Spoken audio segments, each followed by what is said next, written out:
Primeran, bebi, 84 10, Kamaron euskaraz. Jon Maiak ere badu ba Kamaronekin bere loturatxoa. Belodromoan final batian erabili nun beste bat, ez dakit Pata Negra taldearena dan edo Kamaronena dan, baina agur batian erabili nun beste bat, laron laralon laron larin laron lalen larera, tiriran laron laron lalen laron laren larena. Ez dakit ze izenekin geldituko zan ere doinu hori, baina bai. Era una noche de invierno que llovía chaparrones y tu madre me decía, Joselito traen, da kantu esan, ay José, yo te canto camarón, te canto pa que me cante y me alegre el corazón. Eta gerora bai doinu hori erabili degula kopletan, da saio batzutan. Belodromoan atera nun da, ez dakit ze izenekin egongo dan ere doinu hori. Ba ez dakit 97 dan edo 2001. Bitako bat bai.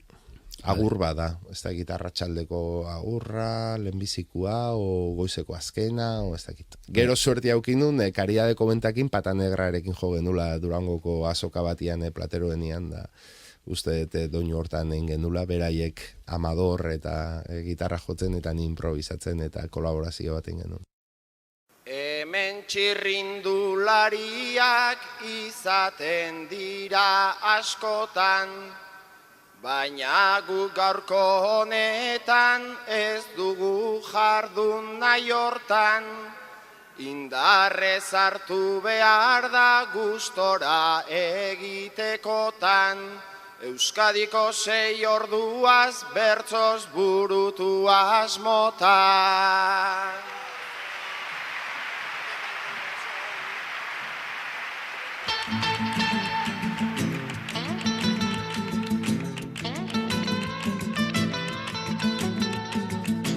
Noche de invierno que llovía chaparrones, tu niña mujer decía, Joselito dame frijones, las fraguas estaban encendidas, tu marihuana cantaba, y tu padre Luis hacía, y arcallatita gitana.